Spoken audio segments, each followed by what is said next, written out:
guys, my name is Trinh and today I'm here to do my August wrap up. August was a pretty decent reading month. I read 14 books, I believe. It's pretty good, but I feel like I flexed really hard in May and June because if you don't know, I read 30 books in May and in June. I just assumed that the number will be like really big with each month, but no, 14 books is good. It's good, okay? So the first book that I read is The Black Flamingo by Dean Ada. Some trigger warnings for this book: homophobia and racism. Basically, this is a novel with verse and the main character is Michael. He is biracial and basically this book follows his entire life when he was like really young to when he's in college. First of all, I love the writing. It's so easy to comprehend, and of course it takes you on a journey because we follow Michael when he was like really young to when he's a young adult, which is a big deal because he has gone through like a lot throughout his entire life. As for the characters, I feel like we definitely have a lot. The thing is, it's very realistic because we follow Michael for like years, so of course we will encounter a lot of people that goes into his life and then, you know, they leave. So, you know, it's very realistic because there are some characters that you see like once and then you never see them again because he grows up, and a lot of times you don't, I guess, have contact with the people that you've met and stuff.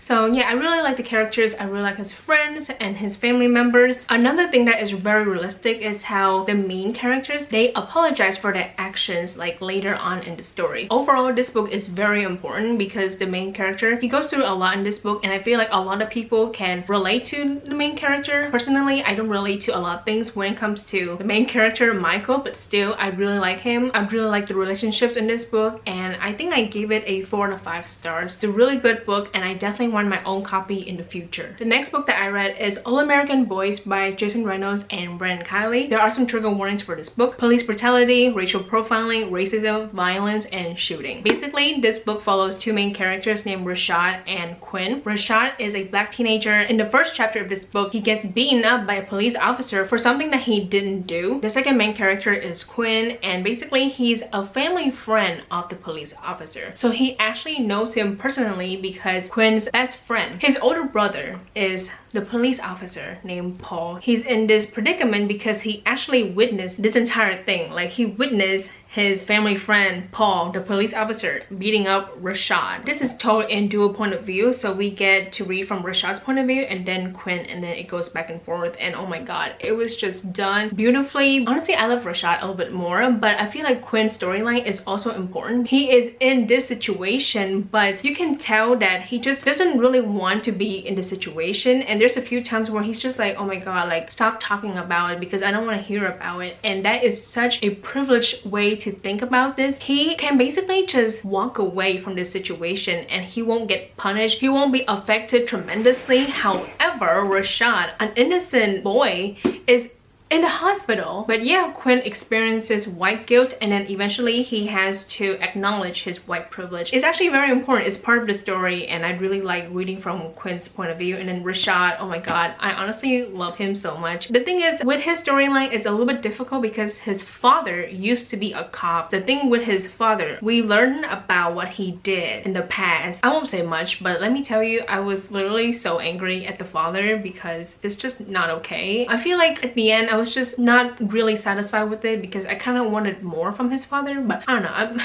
it's fine. The ending is really important, but then also after reading this book, it makes me think about what's going on in this country today. This book is amazing. I love it so much. The writing is amazing, the characters are great, the plot great also. I gave this book 5 out of 5 stars. It has become one of my favorite books of all time. Of course, we have to talk about Beastars by Paru Itagaki. I read volume 7 in August, and I'm so excited for the next volume because it's coming out in like a week, I think. So I'm definitely buying it and then reading it in September. I just want to let you know that I will talk about Beastars in almost every single monthly wrap-up videos. It's gonna happen, okay? Because every time a new volume comes out, I just have to like buy it and then read it immediately. So I read volume 7. There's not much I can say, but I will say that it connects to what happened in the first volume. So if you don't know, in the beginning of the first volume, an alpaca was killed, and it was like a big scandal because an herbivore was killed at school, and of course no one knows who's you know, the murderer. Of course Legoshi, the main character, he is pressured to be the B-star, and the thing is there was like a council and everyone agrees that whoever finds the murderer will be the next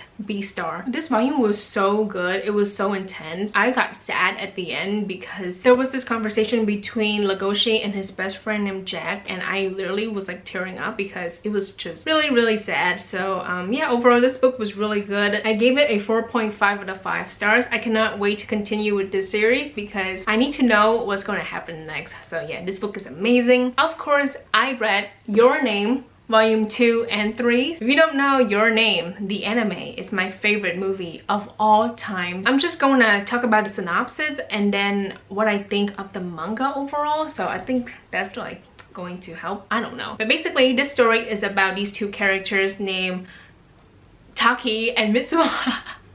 Oh my god, I almost forgot their names. Basically, they switch bodies. So Taki would be in Mitsuha's body and then Mitsuha would be in Taki's body, and then they just have to live their lives. But then of course something bad happened. That's all I'm gonna say because I don't want to say too much. The manga is good, but I'm just going to recommend the anime whenever I talk about Your Name. The thing is, the anime is like fucking phenomenal. I keep talking about it, but it's just so damn good. When I found out that there's a manga, I read it, but the thing is, it's just not the same experience as watching the anime. With the anime is a whole different experience. Like, I really miss it. But when it comes to the manga, it's great, but it's not the best, and I feel like you can definitely just watch the anime and not read the manga. Like, yeah, there's some extra scenes, but it doesn't affect the story overall. I gave both volumes 4 out of 5 stars.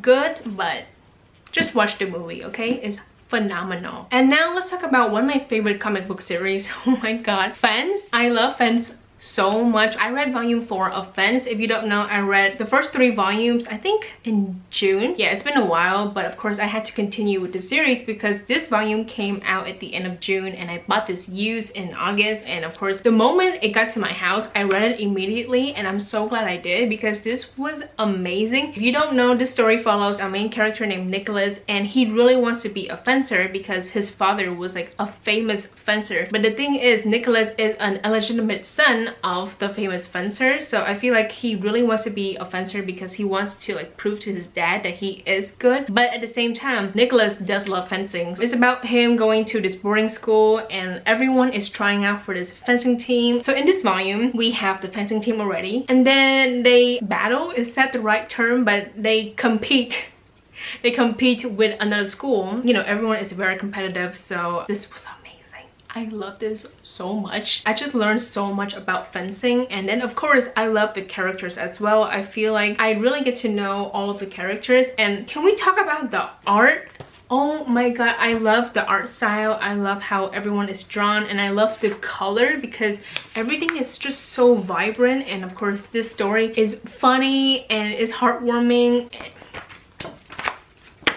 I just love this, okay? I love it very much. So I gave this volume 5 out of 5 stars. I love this comic book series. So yeah, it's really fun and I highly recommend reading it, you know, if you can. The next book is My Favorite Half Night Stand by Christina Lauren. Some trigger warnings for this book: catfishing, loss of a loved one, talk of cancer, diagnosis of Parkinson's disease, and fat phobia. So this book is a roller coaster. When it comes to the synopsis, let me just like try to make this really easy. But basically our main character, her name is Millie. She is in this friend group that consists of 1 woman, which is her, and then 4 other men. She's like best friend with a guy named Reed who's in the same friend group. In the second chapter, Millie and Reed have sex, but the thing is they're like best friends and they know that it's not really right to like have sex, you know, so they promise each other that they won't have sex with each other. But yeah, that's a fucking lie. And then the thing is, this friend group, everyone is single. In order to change things up, everyone makes a dating profile. They're trying to get dates, they're trying to find their significant others. But the thing is, Millie, she is not a very open person. Even though she's been like best friends with these 4 other men for like many years, they don't know much about her because she doesn't really talk about her childhood and her past. So they drag her dating profile because it's just so mysterious. She becomes this other person named Catherine. She matched with Reed. the guy that she has sex at the beginning of this book is very complicated because Catherine, she's talking to Reed online, but in person there's something going on between Millie and Reed, and yeah, that's where the catfishing comes in, and it's so messy, but I really enjoyed this book. This book is so funny. I find it fucking hilarious because I found myself laughing multiple times as I was reading this book. This friend group is amazing. I really adore all of the characters and I love this dynamic that they have going on. They're very close, and of course they tease each other, they give each other shit. It's just really funny, so I just really appreciate that. As for the romance, I honestly love it in a way. The thing is, it's messy because catfishing is involved. Reed doesn't deserve that, okay? Reed, the love interest, he's amazing. He's honestly a sweetheart, so I really like him, but it does suck that he gets hurt throughout this book because he's like having this affair with his best friend in person, but then also he's like talking to her online, but he doesn't know that it's her, so it's so fucking messy. I will say I appreciate Millie apologizing like an adult in this book. So yeah, I think that's about it. I really enjoyed this book, so I gave this a 4 out of 5 stars. I really miss books by Christina Lauren, so I cannot wait to read more books in like the upcoming months. Of course, I read Otakoi, Love is Hard for Otaku Volume 2 and 3. If you don't know, this story is about these 4 adults who like work together, but like they're nerds. It's like cute and heartwarming because the anime on Amazon Prime is so good. As for the manga, I don't know, sometimes I really like the manga, but sometimes I don't. So let's quickly talk about Volume 2. I actually really like this, and I was so surprised because I assumed that I was gonna love this one but not really like this one. So I like this one. I'm not gonna lie, almost everything is predictable because they're in the anime, but there's like a few parts where I was just really surprised because it's not in the anime. I think I enjoyed this definitely way more than Volume 3, which is shocking because in Volume 3 I have never seen anything in here because it's not in the anime. I really thought that I was gonna love this volume, but I didn't. It's a bummer because I just expect the manga to be like better with each volume. There is one part that is just fucking weird. This is Narumi, and then this is her boyfriend Hirotaka. In the 3rd volume, she thinks about her boyfriend and her boyfriend's brother in a very sexual way, and I was like, hold the fuck up, that's weird. It's on page 25. It's literally right at the beginning of this fucking volume, guys. Like, it's so weird. The thing is, Narumi, she's into BL. I forgot what that stands for, but if you know, then you know. I just think it's fucking weird that she's thinking about this right here. I will say that when it comes to like the episodes in Volume 3, they are very consistent, so I do appreciate that. But I don't know, towards the end I was just like, I'm kind of confused by this, and then when I finished this I was just like, I didn't love it, which is so unfortunate. The 2nd volume, 4 out of 5 stars, and then for the 3rd volume I gave it a 3.5 out of 5 stars. Unfortunately, I didn't love the manga, but there's a good chance I will read the last volume, which is coming out sometime this year. I will probably buy it and read it because I do want to see how everything will end. That's all I have to say about this manga series. The next book is Such a Fun Age by Callie Reed. A trigger warning for this book is racism because basically in the beginning of this book, the main character Amira, who is a black woman, she goes to the grocery store with this child because she's a babysitter. Basically just an emergency. The woman Elise was like, Amira, I need you to come by and then like watch Briar real quick. Can you bring her to the grocery store to like distract her? So it was like late at night. Amira is with her child, not her child, but with the kid, and then there's this guy, I think he was a security guard, but basically he was so racist to her. He was accusing her of kidnapping the child. Amira was not having it. Eventually everything is resolved in a way, but still she's not okay with this kind of experience. To make things worse, someone named Kelly, this guy named Kelly, oh my god, he records this entire thing as like proof, as like backup, you know. But Amira, I guess like she's just not happy that this video footage exists. The thing is, when I read the synopsis, that was basically it. The event that happened in chapter 1 was in the synopsis, so I didn't know what was gonna happen throughout this entire book. Let me tell you, it was so messy and I love it so much. You must know there are 2 main characters. Amira, she is, like I said, a black woman. She's a babysitter of this family named the Chamberlain, and then we have Elise, who is the mom. This bitch oh my god, she's wild, okay? This book is literally just about performative activism and how white people would try to do a lot of things to benefit black people, but really it's all about making their brand look good. Let's talk about Elise because I can talk about her forever. This woman is the most ridiculous character I've ever like read about. She's the kind of woman who pats herself on the back for having 5 black people at her Thanksgiving dinner. She's that kind of person. In this book, she is so obsessed with Amira, the babysitter, in like a really weird way. Amira would leave her phone on the counter, and you know that when you get a text message, your screen lights up. Elise would read her messages. That's weird, okay? If you've read the book, you know all of the things that she has ever done in her fucking life. It's literally ridiculous. That's all I can say. She's wild, she's ridiculous. I don't like her. I don't like her at all because she does not mind her own business. Oh yeah, and then also she's kind of racist. Like, just letting you know. Amira, I honestly love her because she's a very relatable character. Basically, she's in her 20s and she just wants to find a better job. That's it. And the thing is, I relate to that because I'm in my 20s and I'm just trying to find a fucking job. It's been hard because of COVID. It's been hard. But as I was reading this book, I was just like, oh my god, Amira, I totally get your situation. I understand for you. Shh. I love Amira very, very much. And then of course, she starts dating this guy named Kelly. Kelly is the guy who filmed the video in chapter 1. Not my favorite character because this man is weird because he only dates black women and he says the N-word with the hard R right in front of Amira, and I was like,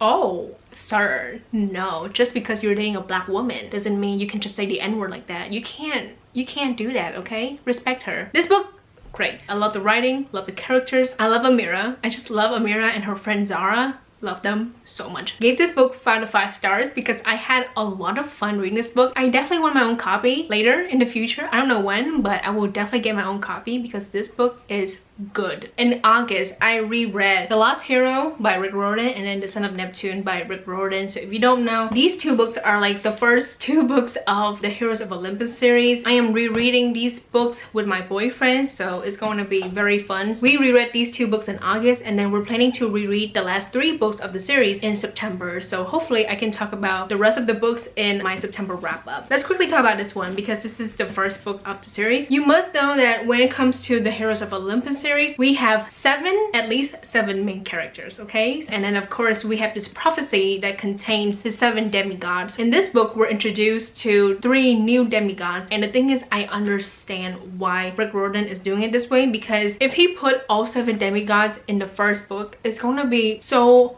overwhelming. So I'm glad that he does it this way. So in this book, we meet Jason, Piper, and Leo. I love Leo. Leo's my favorite, but anyway. But basically, these 3 demigods, they're friends. They have to work together to save Hera, Juno from the giants in this book. So it's just nice to like be introduced to these new characters and just get like a sense of their personality. Really enjoyed this book. It's not my favorite, but still I think this is a really good first book of the series, so I gave this a 4 out of 5 stars. And then in this book, Percy is in this, so of course it is much better, a little bit better than The Lost Hero, but still a good book, okay? In this book, we get to see Percy and then these 2 new characters named Hazel and then Frank. Basically, they go to Alaska to free the god of death because he has been chained. It's not a good thing because since death is not doing his job, everyone from the underworld can just come back to life. It's just nice to see Percy again. I gave this book 4 out of 5 stars. It's still a good book and I'm very excited for the 3rd book. I'm reading it right now, The Mark of Athena. Pretty good so far. The next book that I read is You Should See Me in a Crown by Leah Johnson. There are some trigger warnings for this book: anxiety, panic attacks, death of a parent, cancer, outing, and homophobia. The main character, her name is Liz. She's a senior in high school and she really wants to go to this amazing college. She doesn't get the scholarship that she really needs to go to the school. The plan is to win the prom queen race so she can get a scholarship, but of course it's really hard because when it comes to this school in this town, prom is like really important. But not just that, prom king and queen, the competition is so intense. So of course she really believes that there's no way she's gonna win, but she decides to give it a shot because she really needs that scholarship. And then of course during the race, she meets a new girl named Amanda. They fall in love. It's very cute and this story is so amazing. I honestly love this book. I love the characters. I love the main character, her friend. Okay, here's the thing. The thing that really stands out to me is the main character, Liz, and her relationship with her ex-best friend named Jordan. Basically, they were really good friends, but then when high school started, he was mean to her, and then they just haven't been friends for 4 years. But then, of course, when they both enter this prom queen and king thing, they become friends in a way because Jordan really missed Liz. I love this friendship very much because just seeing Jordan really caring for Liz, that was really heartwarming. But the thing is, I really like the fact that this is strictly platonic. They care for each other, but Jordan knows that Liz likes girls. I like the fact that he's very supportive. He's just a really great friend, great character, and I'm really glad that Liz and Jordan are friends again. That part is the best part in my opinion. The romance is also really great. I really adore Liz and Amanda together because, you know, they're very cute. It's great. Okay, this book is amazing. The thing is, I do have some complaints. The villain, I guess, it's weird calling her a villain, but basically there's this girl named Rachel and she just like does not like the main character. This girl, Rachel, she's one-dimensional. Like, I don't fucking care about her, and a lot of times I don't remember her. So, like, yeah, when she shows up, it's fun to like shit on her, but ultimately she's just like the mean girl in this book, and I don't know, I just wish that there's more depth to her because she's just there to be mean. And then this friend group, Liz and her friends. We know Gabby. Gabby is, you know, the one that is in this book more than the other two. But with the other two girls named Stone and Britt, I kid you not, I don't remember them. We barely see them, and the thing is, we see Britt a few times, but Stone, literally, I was just like, who is she? It kind of sucks that when it comes to this friend group, two of the girls are not really in this book. And the thing is, these four girls are like best friend. That part was a little bit weird, but yeah, Gabby is in this book. I kind of like her. She messed up in this book, but I do like the fact that she does apologize for her mistakes. Overall, this book is really great. It's cute. It's gay as fuck. Highly recommend this book. I gave it a 4.5 out of 5 stars because this book was amazing. So I definitely want my own copy because I read this book on Libby. So I will buy my own copy later in the future. The last book that I read in August is Stamped by Jason Reynolds and Ibram X. Kendi. Basically, this book is just about slavery, anti-black racism in the United States. I fucking love this book, okay? I just love the writing because it's really like chill. It doesn't really come off as a textbook, but this book contains a lot of important information regarding slavery, how black people were treated by the founding fathers like Thomas Jefferson. In addition to that, we learn a lot about Jack Johnson, Du Bois, Angela Davis, Barack Obama a little bit. It talks about racism, anti-racism, assimilation. Highly recommend this book. I gave it a 5 out of 5 stars, and I definitely want my own copy because I listened to the audiobook on Libby. So yeah, it's just a really great book, and I feel like this is something that everyone needs to read because it's really good and it's informative. So those are all of the books that I read in August. I am sweating so much right now because it's so hot in my room. I'm gonna go now because it's dinner time. It's like 8:20 right now. That's basically it. I hope you guys enjoy it. Thank you so much for watching. Please like and subscribe for more videos, and I will see you guys later. Goodbye.